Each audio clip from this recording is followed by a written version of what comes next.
Ela só entenderia tudo no final, quando já estivesse profundamente envolvida, quando já tivesse chorado, se afastado e pensado seriamente em ir embora.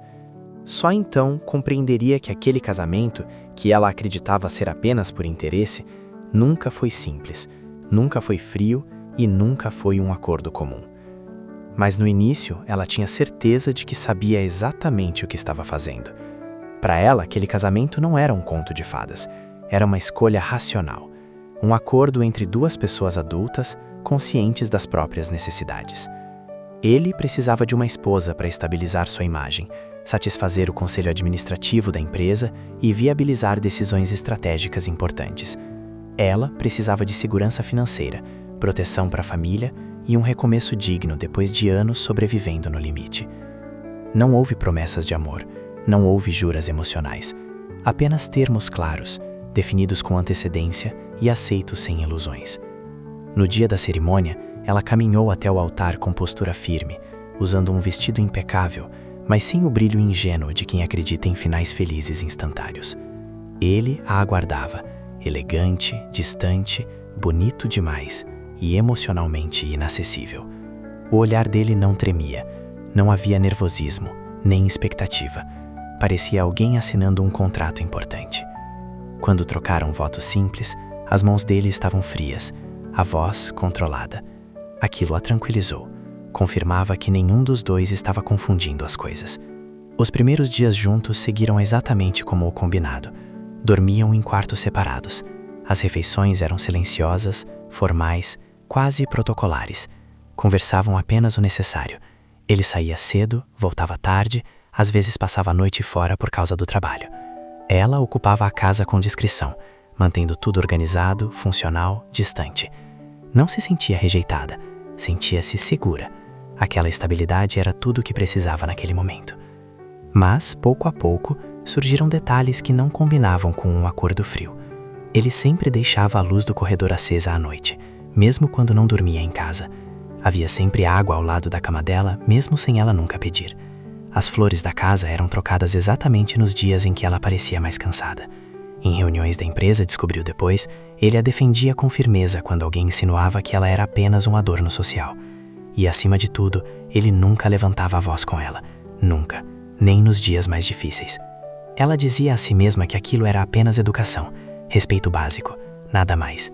Até a noite em que acordou com um ruído leve e o encontrou sentado no chão do quarto, encostado na parede, como alguém que não tinha forças para chegar até a cama. Ele segurava um objeto pequeno com tanta força que os dedos estavam tensos. O rosto estava baixado, os ombros rígidos. Não havia arrogância ali, não havia frieza, havia dor.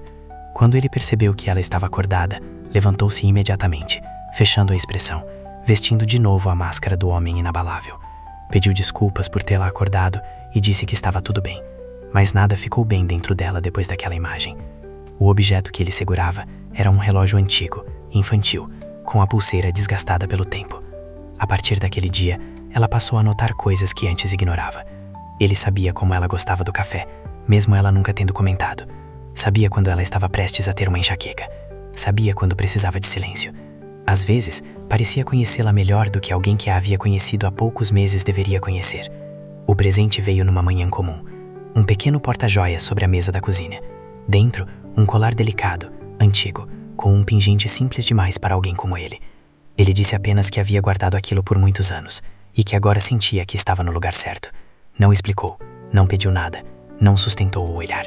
O colar provocou nela uma sensação estranha, uma familiaridade sem lembrança, como se aquele objeto carregasse uma história que não era dela, mas que agora a alcançava.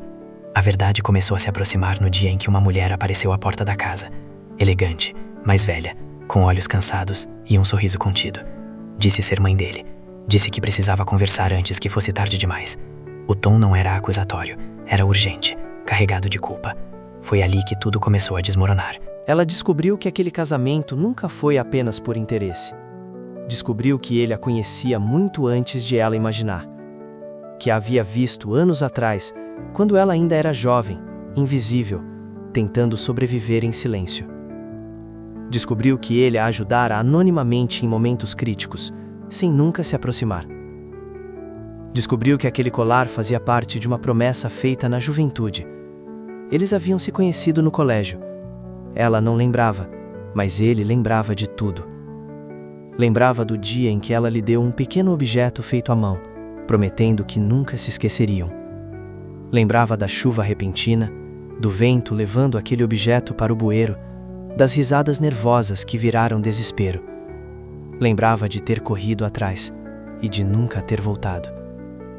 Naquela mesma semana, a família dele o arrancou dali.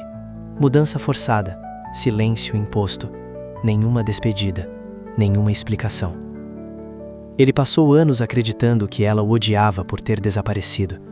Anos carregando culpa, anos tentando se tornar alguém forte o suficiente para nunca mais fugir. Quando a reencontrou, décadas depois, ela não o reconheceu, mas ele reconheceu, e decidiu protegê-la do único jeito que conhecia, ficando perto, mesmo que em silêncio. O casamento por interesse foi na verdade a única forma que encontrou de permanecer ao lado dela sem destruir a vida que ela havia construído. Ele acreditava que amar em silêncio era melhor do que perdê-la outra vez. Quando ela o confrontou, ele contou tudo, cada detalhe, cada medo, cada noite em que pensou em procurá-la e desistiu. Medo de não ser perdoado, medo de ser rejeitado, medo de fazê-la sofrer ao lembrar. Ela precisou se afastar. Pela primeira vez, foi ela quem desapareceu. Não por vingança, mas para decidir se queria continuar vivendo em uma história que começou com silêncio.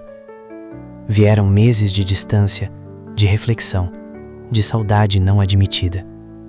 Quando se reencontraram, não havia contratos entre eles, não havia interesses ocultos, apenas duas pessoas diante da verdade, finalmente inteira. Ele ajoelhou-se novamente, sem fotógrafos, sem plateia, sem estratégia. Pediu que ela se casasse com ele de novo, não como acordo, mas como escolha. Ela disse sim, porque entendeu, tarde demais, que o maior erro não foi aceitar um casamento por interesse, foi acreditar que o amor nunca esteve ali desde o começo.